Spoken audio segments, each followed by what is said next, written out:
દેશમાં લોકસભાની ચૂંટણીની જાહેરાત થઈ ચૂકી છે ને તેને જ લઈને તમામ ઉમેદવારો પોતપોતાના પ્રચાર પ્રસારમાં લાગી ગયા છે અને તડામાર તૈયારીઓ કરી રહ્યા છે।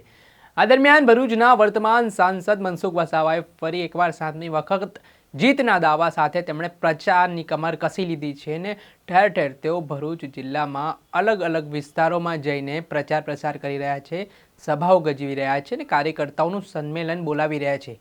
ત્યારે ગઈકાલે તેઓ ચૈતર વસાવાના ગઢમાં એટલે કે મત વિસ્તાર ડેડિયાપાડામાં જ કાર્યકર્તા સંમેલન તેમણે બોલાવ્યું હતું ને આ દરમિયાન ચૈતર વસાવાના ગઢમાંથી તેમણે હુંકાર ભર્યો હતો। શું મનસુખ વસાવાએ વાત કરી છે ને શું નિવેદન આપ્યું છે વાત કરીશું આ વિડીયોમાં। નમસ્કાર દર્શક મિત્રો, નવજીવન ન્યૂઝમાં આપનું સ્વાગત છે। હું છું ફૈઝાન। વાત કરીએ તો ગુજરાતમાં લોકસભાની ચૂંટણીને લઈને જબરજસ્ત માહોલ જામી ચૂક્યો છે। જે ઉમેદવારોના નામની જાહેરાત રાજકીય પાર્ટીઓ દ્વારા કરી દેવામાં આવી છે તે પોતપોતાના વિસ્તારોમાં પ્રચાર પ્રસારથી આગળ લોકસભાની ચૂંટણીને ધ્યાનમાં રાખીને મતો માંગવા નીકળી પડ્યા છે।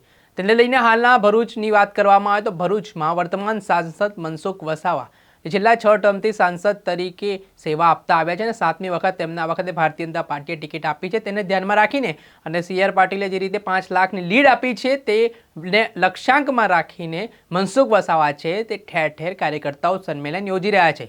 ગઈકાલે ચૈતર વસાવાના ગઢમાં એટલે કે ડેડિયાપાડા વિસ્તાર જે ચૈતર વસાવાનો મત વિસ્તાર ગણાય છે ત્યાં મનસુખ વસાવાએ કાર્યકર્તા સંમેલન યોજ્યું હતું। આ દરમિયાન તેમણે ચૈતર વસાવા પર પ્રહાર કર્યા હતા। મનસુખ વસાવા દ્વારા કહેવામાં આવ્યું છે કે અમે બૂથ સ્તરે કાર્યકર્તાઓને મજબૂત કરવાના કામ કરી રહ્યા છે, સાથે જ જે કેન્દ્ર સરકાર અને રાજ્ય સરકાર દ્વારા વિકાસનો કામો કરવામાં આવ્યા છે તે વિકાસના કામો લોકો સુધી મૂકીને લોકો પાસેથી મત માંગીશું અને આગામી સમયમાં પણ જેવી રીતે 6 વિધાનસભા અમારી પાસે છે એવી રીતે અમે આગામી લોકસભા પર ચૂંટણી જીતીશું તે પ્રકારનો વિશ્વાસ તેમના દ્વારા વ્યક્ત કરવામાં આવ્યો છે। સાથે જ તેમણે ચૈતર વસાવાને લઈને વાત પણ કહી છે। પહેલા તો મનસુખ વસાવા શું કહી રહ્યા છે તે સાંભળી લો। આજે 6ઠું સંમેલન ડેડિયાપાડા વિધાનસભાનું છે અને 7મું કરજણ વિધાનસભાનું છે। સાથે સાથ વિધાનસભાના કાર્યકર્તા સંમેલનો પૂર્ણ થયા પછી એના પછી બીજા આગામી કાર્યક્રમો નક્કી કરીશું। પણ આજે કાર્યકર્તા સંમેલનમાં અમે બૂથ લેવલના કાર્યકર્તાને બોલાવે છે અને બૂથ જીતવાના અભિયાન સાથે અમે આગળ વધી રહ્યા છીએ।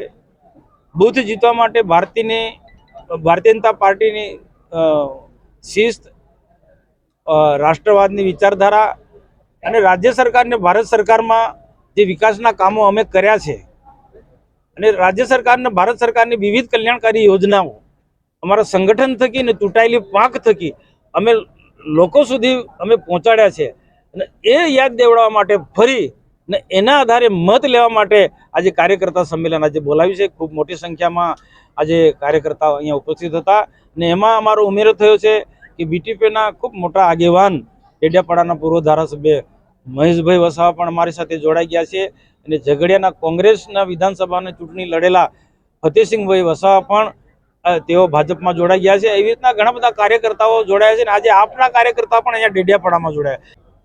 ચૈતર વસાવાથી કોઈ ફેર પડવાનો નથી।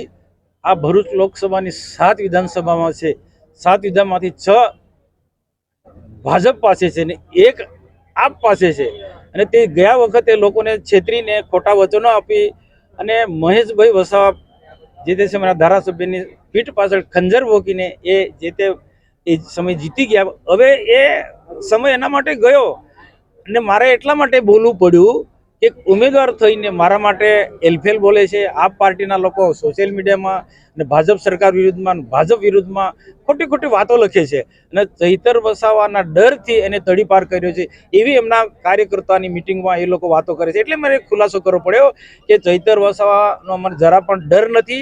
અમારી બૂથ લેવલ છે અમે ખૂબ મજબૂત છે અને સરકારના કરેલા કામોના આધારે અમારા કાર્યકર્તા મત માંગી રહ્યા છે અને ચૈતર વસાવાનું હું તો એમ કહું છું કોર્ટનો મામલો છે, આ કઈ સરકારનો મામલો થોડો છે। આ કોર્ટમાં તમે એવી દલીલ કરો, એવા હોશિયાર વકીલ તમે ત્યાં મૂકો કે એમને જે તડીપારનો જે કેસ છે એ વાઇન્ડ અપ થઈ જાય। અને હું તો કોર્ટને માનનીય નામદાર કોર્ટને પણ અપીલ કરું છું કે એને તડીપારનો મુદ્દો ખસેડી લો, એને ફરતો કરી દો। અમને કોઈ ફરક નથી પડવાનો, અમારે કોઈ ફરક નથી પડતાનો। હું તો એમના વકીલો છે જે કોર્ટમાં લડે છે એમને કહું તમે એવી દલીલ કરો કે ચૈતર વસાવાના બધા કેસ વાઇન્ડ અપ થઈ જાય અને જામીન મળી જાય અને એ અહીંયા આખા લોકસભામાં જે ફરે આ તો એમનું એક નાટક છે। આ તો એક નાટક છે, એને તડીપાર રાખવો છે બહાર જ, એટલે એ પ્રકારની દલીલો વકીલ કરતા નથી એમના, અને લોકો માટે એક હમદર્દી ઊભી થાય એના માટેનું આખું આ ષડયંત્ર છે. બાકી અમને કોઈ ફરક નથી પડતી.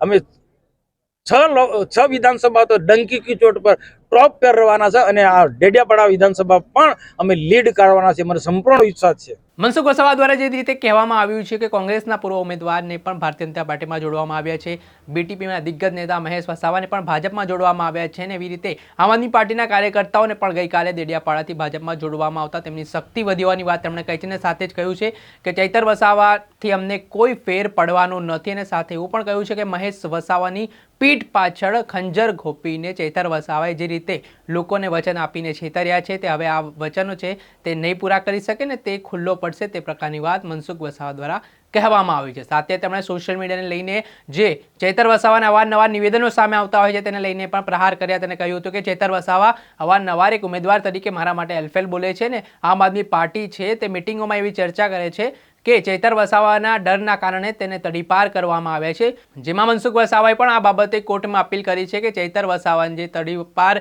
કરવામાં આવ્યા છે તેના ઉપર મોકૂફ કરવામાં આવે, ને તેને દેડિયાપાડા વિસ્તાર કે નર્મદા જિલ્લામાં પ્રવેશ આપવામાં આવે. તેમણે કહ્યું કે અમને કોઈ ફેર પડવાનો નથી. સાથે જ મનસુખ વસાવાએ ચૈતર વસાવાના વકીલોને પણ સલાહ આપી હતી કે તેના માટે એવી દલીલ કરવામાં આવે જેના કારણે જે તેને પર જે તડીપારનો કેસ છે તે દૂર થઈ શકે. વાત આટલેથી ન અટકતા આ જે નિવેદન સામે આવ્યું છે તે ફરી એકવાર ભરૂચના રાજકારણમાં તેણે ભૂકંપ સર્જ્યો છે, ને ફરી એકવાર જે શાબ્દિક યુદ્ધ ચૈતર વસાવા અને મનસુખ વસાવા વચ્ચે ચાલી રહ્યો છે, ને જે અત્યારે જેમ જેમ ચૂંટણી નજીક આવી રહી છે તેમ તેમ તમામ જે ઉમેદવારો છે તે પોતપોતાના પ્રચારમાં લાગી ગયા છે, ને અલગ અલગ મુદ્દાઓને લઈને જનતાને સ્પર્શતા મુદ્દાઓને લઈને મત માંગી રહ્યા છે. હવે જોવાનું રહ્યું કે આ વખતે ભરૂચની જનતા કોની સાથે છે, કોને મત આપીને તેઓ આ વખતે જંગી લીડથી વિજય બનાવશે તે તો સમય બતાવશે.